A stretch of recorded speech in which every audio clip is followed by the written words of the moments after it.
handprint on a car window. A desperate family search. A body abandoned on the side of Murdoch Road in Dallas. On October 24th, 2023, what began as concern over missed calls ended in unimaginable tragedy. Dish-eye Shay Money Stevenson, entrepreneur, daughter, mother, and newlywed, lay dead, shot multiple times in the chest, her body discarded like an afterthought. The morning air carried no warning of the horror that awaited first responders, who arrived at the scene. Dishay's family, having tracked her car to Pleasant Village Apartments just minutes away, would soon face the devastating confirmation of their worst fears. Their lighthouse, the woman who never missed a call from her 16-year-old daughter, who faithfully cared for her partially paralyzed mother, had been extinguished. And the man responsible? The same man who, just months earlier, had vowed to love her forever, her husband, Michael Smith. Just 13 months after their wedding celebration, where Dish-eye had proudly called Michael her king and faithful partner, he betrayed her in the most profound way possible. The woman who had gifted him $10,000 in cash, who had funded their lavish September wedding, who had supported him through incarceration, was repaid with bullets. Behind the picture-perfect social media posts lay a relationship corroded by jealousy, drug addiction, and control. Days before her murder, Dish-eye had confided in her sister with chilling prescience. "I feel like I'm fixin' to die." Yet she remained loyal, caught in the complex web that traps countless victims of domestic violence. The security cameras at Pleasant Village Apartments captured her final moments, entering Smith's vehicle, followed by what police would later describe as a disturbance inside. Hours later, her body was discovered, while Smith calmly visited a barbershop where officers would eventually arrest him. Have you ever wondered how someone could miss the warning signs of danger in a relationship? Or perhaps you've noticed concerning behaviors in a loved one's partner, but stayed silent, not wanting to overstep? As you watch the story unfold, I want you to consider, what red flags might you be overlooking in your own life, or the lives of those you care about? Drop a comment below, sharing one warning sign you believe people commonly miss in dangerous relationships. Your insight could literally save someone's life. And if you've ever experienced something similar, know that you're not alone in this community. In today's episode, we'll trace Dish-eye Stevenson's journey from ambitious entrepreneur to victim of intimate partner homicide. You'll learn about the subtle warning signs her family noticed too late, the financial control that tightened around her, and the critical moments where intervention might have changed her fate. Most importantly, we'll explore practical strategies for recognizing dangerous relationship patterns and concrete steps for safely exiting threatening situations. By understanding Dish-ay's story, her strengths, her vulnerabilities, and the system that failed her, we gain vital knowledge that could protect ourselves and others from similar tragedy. This isn't just true crime. It's a matter of life and death. Born on November 16, 1988, in Dallas, Texas, Dish-eye Stevenson entered the world as the beloved daughter of Jeanette Stevenson and Chris Rosebud. Growing up in a close-knit family, she formed an especially tight bond with her sister Jasmine, who would later become her confidant and advocate. Dish-ay's childhood shaped her into someone who valued family above all else, a value that would define her adult life. After graduating from H. Grady Spruce High School, Dish-eye maintained deep roots in her Dallas community. Her family described her as the cornerstone of their lives, someone who brought people together and created a sense of belonging wherever she went. This foundation of family loyalty became both Dish-ay's greatest strength and, tragically, a vulnerability that kept her in a dangerous marriage. Her unwavering commitment to those she loved, particularly her daughter and mother, was the thread that ran through every chapter of her life.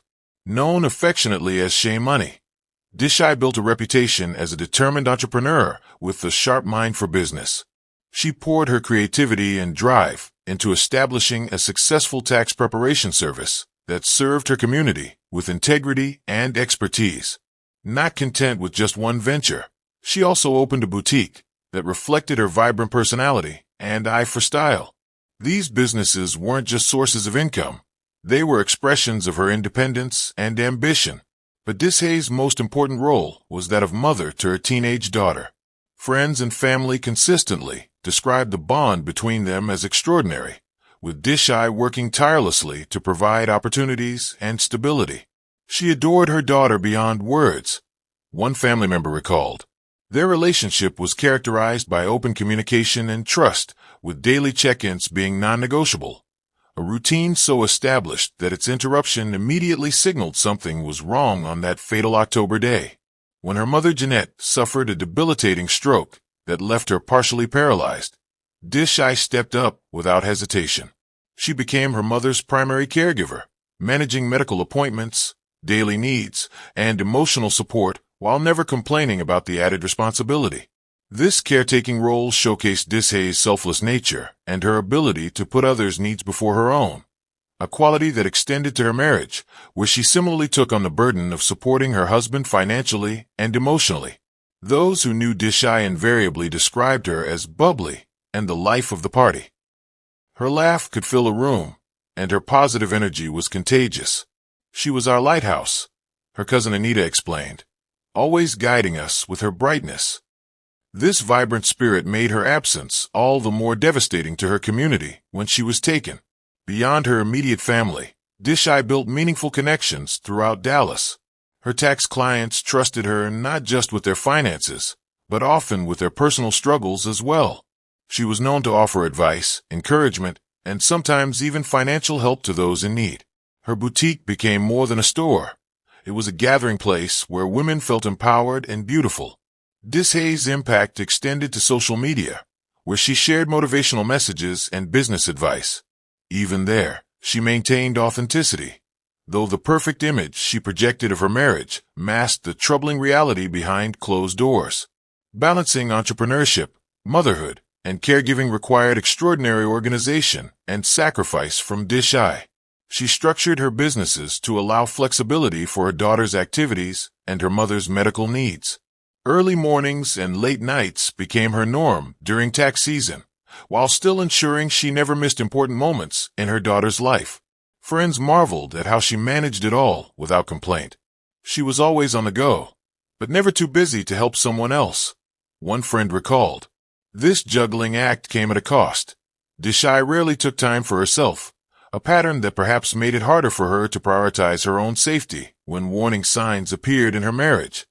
Dishai Stevenson and Michael Smith's paths crossed in early 2021, when Smith relocated from Florida to Dallas with entrepreneurial aspirations that aligned with Dishai's business-minded spirit. Friends recall their initial connection seemed genuine. Smith presented himself as charming, ambitious, and devoted to Dishai. Their courtship progressed rapidly, with Smith integrating himself into Dishai's life and winning over many in her circle with his outwardly sweet demeanor. In those early months, Dishai appeared genuinely happy.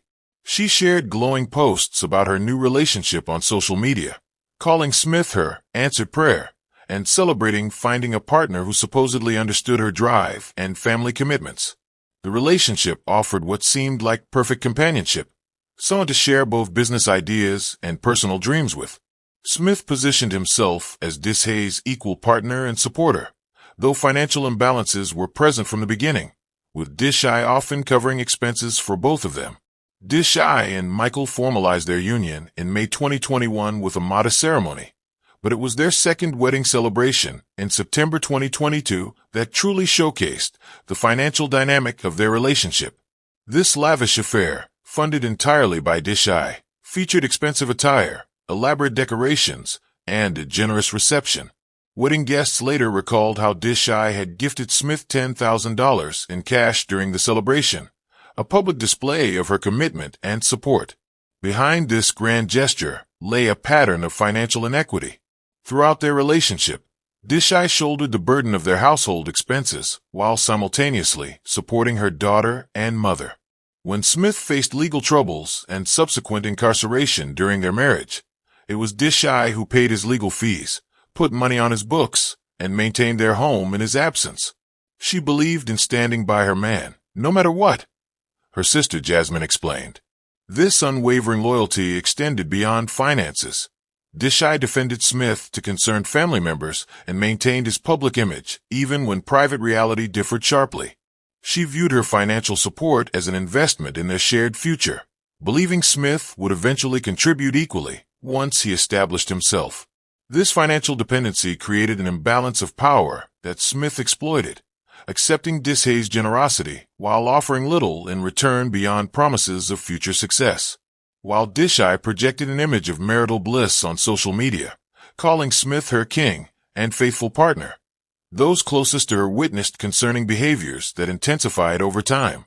Smith exhibited possessive tendencies, questioning Dishay's whereabouts and growing suspicious of her interactions with clients and friends. What began as expressions of jealousy disguised as affection evolved into controlling behavior that slowly isolated Dishay from her support network.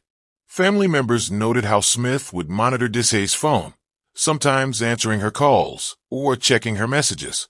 He always needed to know where she was and who she was with, Jasmine recalled.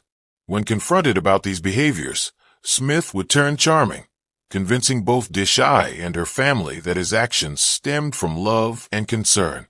Perhaps most alarming was Smith's paranoia, which manifested in bizarre accusations. He repeatedly claimed Dishay was setting him up or conspiring against him, allegations that confused and hurt her. Despite these accusations, Dishay remained committed to making the marriage work. She began withdrawing from close friends who expressed concerns, defending Smith's behavior and minimizing incidents that frightened her. This pattern of isolation is tragically common in abusive relationships, making it increasingly difficult for victims to recognize danger or access help as their perspective becomes narrowed to the abuser's worldview. Underlying many of the relationship's problems was Smith's struggle with substance abuse, particularly his use of PCP. Family members observed dramatic mood swings and erratic behavior that coincided with his drug use. When intoxicated, Smith's paranoia intensified, and his accusations against Dishay became more outlandish and threatening. The drugs transformed him from the charming man who had won Dishay's heart into someone unpredictable and volatile. During these episodes, Smith would sometimes disappear for days, returning with elaborate stories and renewed promises to change. Dishay, hoping to help him overcome his addiction, would welcome him back each time. Smith's substance abuse created a dangerous cycle. Periods of sobriety and apparent normalcy would give Dishay hope, only to be shattered by relapses that brought increasingly concerning behavior. This pattern is particularly dangerous in intimate relationships, as the inconsistency creates confusion and false hope, while the substance itself reduces inhibitions against violence. For Dishay, Smith's addiction became yet another burden she carried, another problem she believed her love and support could fix. By October 2023, Smith's jealousy had evolved from occasional comments into an all-consuming obsession. He began accusing Dishay of infidelity without evidence, often targeting her male clients or business associates. These accusations would erupt without warning, during dinner, while she worked, or even in the middle of the night. Smith would demand to see her phone, scrutinize her social media interactions, and question her about innocent conversations. When Dishay defended herself or refused his demands, Smith would escalate, sometimes throwing objects or punching walls near her. Physical intimidation that stopped just short of direct violence against her. He wanted her to feel afraid. One friend later told investigators. Smith began showing up unannounced at her boutique, watching her interact with customers and later questioning her about specific conversations he had observed. This surveillance extended to tracking her location through her phone and questioning discrepancies in her timeline. The psychological toll of living under constant suspicion left Dishay increasingly anxious and defensive, walking on eggshells in her own home. Just days before her murder, Dishay reached a breaking point after a particularly heated argument with Smith. In a moment of clarity and fear, she called her sister Jasmine. "I feel like I'm fixin' to die," Dishay confessed, her voice shaking. This wasn't mere hyperbole. It was a genuine premonition born from escalating danger she could no longer ignore. During this conversation, Dishay revealed details she had previously hidden. Smith's threats had become more specific, his anger more difficult to defuse. She described how he had begun sleeping with a gun nearby and making comments about how nobody would leave him and get away with it. Jasmine urged her sister to leave immediately, offering her home as refuge. Dishai promised to consider it, but expressed concern about leaving her mother vulnerable and worried about Smith's potential reaction to her departure. This call represented a critical moment, Dishai's recognition of mortal danger, followed by the common hesitation that keeps many victims tethered to their abusers until it's too late. The disconnect between Dishai and Smith's public persona and private reality grew increasingly stark in their final weeks together. On social media, Dishai continued posting loving tributes to their marriage and sharing photos that portrayed domestic bliss. Friends who only saw the couple at gatherings described Smith as sweet and attentive, noting how he would hold doors for Dishai or speak proudly of her accomplishments. Behind closed doors, however, a different man emerged. Family members who witnessed this private side described Smith as paranoid, controlling, and unpredictable. This carefully maintained dual identity is common among abusers, who often appear charming and devoted to outsiders, while reserving their true behavior for private settings where it remains hidden from potential intervention. I need to pause here and ask, are you recognizing any warning signs from Dishai's story that might be present in your own relationships or those of someone you care about? The progression from jealousy to control to threats follows a pattern that experts identify as predictable escalation. Have you ever dismissed someone's concerns about their partner as relationship drama? Or noticed a friend becoming increasingly isolated but didn't know how to help? Share your experiences in the comments below. Your insight might help someone else identify a dangerous situation before it's too late. And if Dishai's story resonates with your current circumstances, please know there are resources available that we'll share later in this video. Tuesday, October 24th, 2023 began as an ordinary day for Dishai. She opened her boutique in the morning, handled several client appointments, and spoke with her daughter by phone around noon to coordinate evening plans. Security footage from a nearby business captured Dishai leaving her shop at approximately 4:30 in the afternoon, appearing calm and showing no signs of distress. This would be the last normal moment of her life. Phone records indicate Smith called Dishai multiple times between 5 and 6 o'clock. A text message from Smith at 5:47 asked her to meet him at his father's apartment at Pleasant Village to talk about their future. Dishai responded that she would stop by briefly before picking up her daughter. At 6:23, surveillance cameras at the apartment complex recorded Dishai's car entering the parking lot. What happened next was partially captured by the complex's security system. Footage shows Dishai parking and walking toward Building C, where Smith's father lived. 17 minutes later, at 6:40, cameras recorded Dishai and Smith walking together to his vehicle, a black sedan parked in a poorly lit section of the lot. Dishai entered the passenger side willingly. The final footage, timestamped at 6:45, shows what police described as a disturbance inside the vehicle, sudden movements and the car rocking slightly before Smith emerged alone and drove away. By 8:30 that evening, alarm bells were ringing for Dishai's family. Her 16-year-old daughter had been trying to reach her mother for over an hour, calls that went straight to voicemail, a deviation from Dishai's unfailing responsiveness. "She never leaves my niece no matter what. She never leaves my mama no matter what," Jasmine would later tell reporters, explaining why immediate concern replaced what might have been mere annoyance in another family. Jasmine called her cousin Anita, and together they began a frantic search. Using Dishai's phone tracking app, they located her car at Pleasant Village Apartments. Upon arrival, they found Dishai's vehicle empty, but noticed something disturbing: a large handprint smeared on the driver's window. "I'm a criminal justice major," Anita later explained, "so I start trying to use different context clues."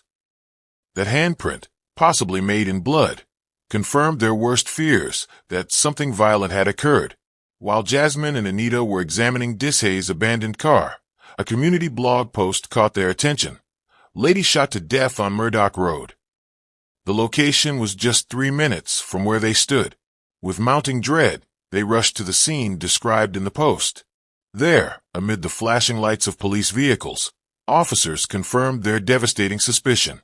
Dishai's body had been discovered by a passerby around 7:30 that evening, lying on the roadside with multiple gunshot wounds to her chest. She had been killed execution style and left exposed on the street, a final indignity to a woman who had given so much to others. The crime scene revealed the calculated nature of the murder. Shell casings found near the body matched the 9mm caliber of Smith's registered firearm. Dishay's purse and phone were missing, suggesting an attempt to delay identification or create confusion about the crime's location. Her body position indicated she had been pushed from a vehicle after being shot elsewhere, likely inside Smith's car at the apartment complex. Initial forensic examination revealed Dishay had been shot 4 times at close range, with powder burns indicating the gun was pressed against her chest when fired. The medical examiner estimated time of death between 6:45 and 7:15 that evening, aligning with the timeline established by security footage.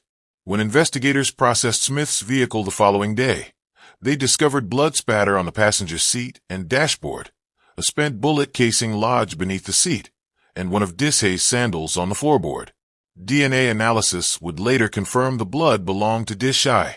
Most damning was gunshot residue found on the vehicle's interior, confirming that Smith had fired his weapon inside the car before disposing of Dishay's body on Murdoch Road. After identifying Michael Smith as their primary suspect, Dallas police launched an intensive manhunt. They first tracked Smith's phone to his residence off Creek Cove, where SWAT officers established a perimeter and attempted contact. Body camera footage shows officers using a bullhorn to command Smith's surrender, but the house stood empty. Smith had already fled. A breakthrough came when a tipster called police after recognizing Smith from a department-issued alert. The caller reported seeing Smith enter a barbershop approximately 2 miles from the murder scene. This real-time intelligence allowed officers to mobilize quickly, coordinating a tactical approach that would minimize risk to the public while ensuring Smith couldn't escape again. The evidence recovered from Smith's vehicle and residence painted a damning picture of premeditation and guilt. Inside his car, forensic technicians documented blood spatter patterns consistent with close-range gunshots. The passenger seat, dashboard, and door panel all contained Dishay's blood, while gunshot residue tests confirmed a firearm had been discharged inside the vehicle. A single 9mm shell casing recovered from beneath the seat matched ammunition found at Smith's home. At his residence, investigators discovered even more incriminating evidence. A search revealed 3 firearms, including a 9mm handgun later confirmed through ballistics testing to be the murder weapon. Police also found a recently purchased container of bleach and cleaning supplies with Dishay's blood on them, suggesting Smith had attempted to sanitize the crime scene. Perhaps most chilling was a handwritten note found in Smith's bedroom drawer that read, "You think you can just leave? Nobody leaves me." Next to it lay printed directions to Murdoch Road, the isolated location where Dishay's body was dumped, indicating the murder wasn't a crime of passion, but a calculated act planned in advance. Cell phone footage captured the moment of Smith's arrest at the barbershop.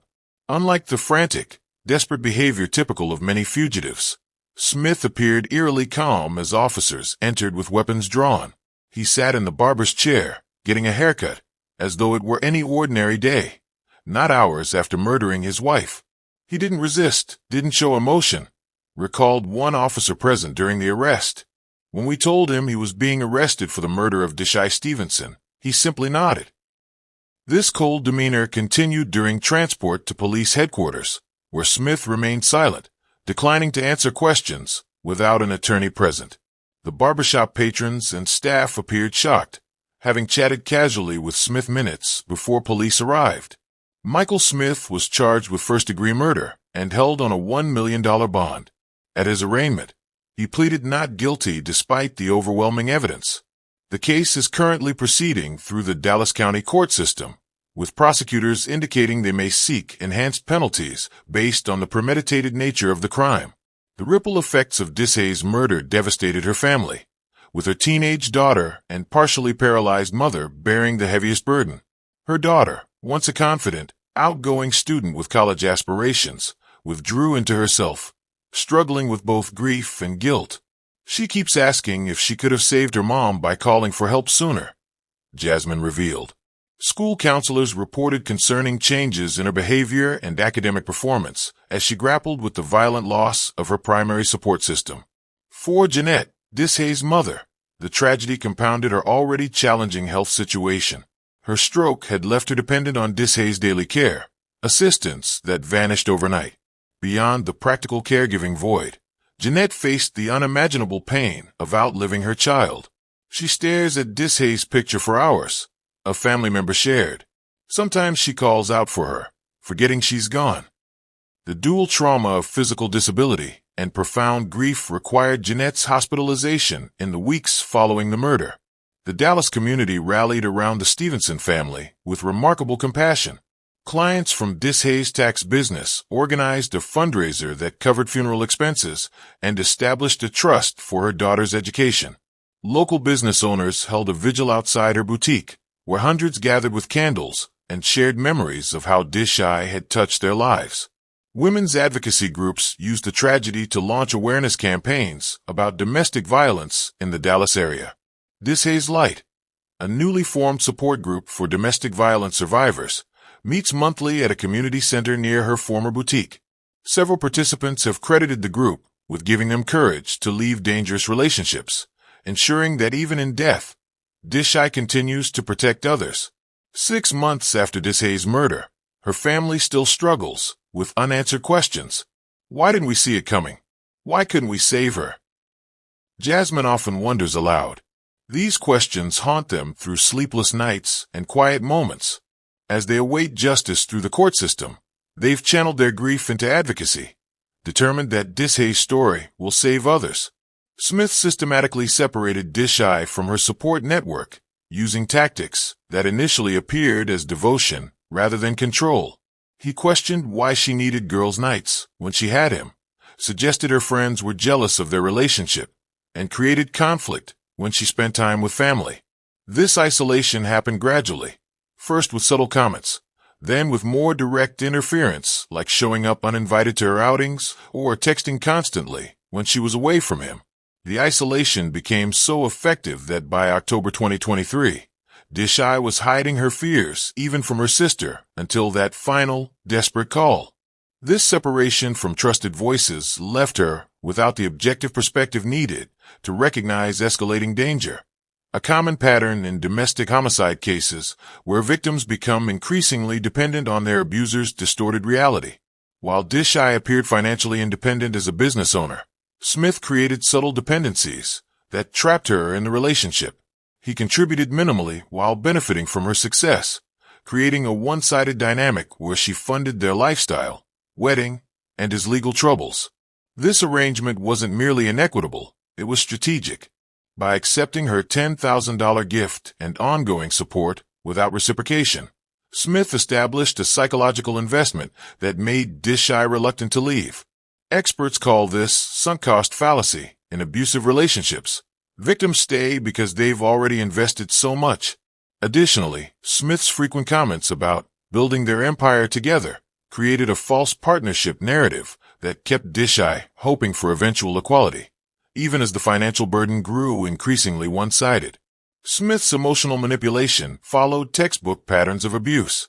He would alternate between lavish praise and devastating criticism, creating an addictive cycle where Dishay constantly sought his approval. When she succeeded in pleasing him, the emotional reward felt more significant because of the contrast with his cruelty. His threats evolved from vague, "You'll regret it if you leave," to specific, "Nobody leaves me and gets away with it." Most chilling was Dishay's premonition of death, a victim's intuition that experts urge should never be ignored. Smith also employed classic gaslighting techniques, denying his threatening statements and convincing Dishay she had misunderstood or overreacted, gradually eroding her trust in her own perceptions and judgment. Smith's PCP use significantly amplified the danger in an already volatile relationship. The drug's effects, including paranoia, aggression, and detachment from reality, intensified his controlling behaviors and lowered inhibitions against violence. Research shows substance abuse doesn't cause domestic violence, but removes barriers that might otherwise prevent physical attacks. The unpredictability of Smith's behavior when using drugs created a dangerous environment where Dishay couldn't anticipate his reactions or develop consistent safety strategies. Additionally, his addiction provided him with an excuse, "I wasn't myself," that Dishay accepted, hoping sobriety would restore the man she initially fell in love with. This false hope kept her engaged in a relationship that grew increasingly dangerous with each drug-fueled episode. Identifying potentially dangerous relationships early requires awareness of subtle behaviors that often masquerade as love or concern. Excessive texting or calling that's framed as just checking in may actually be monitoring.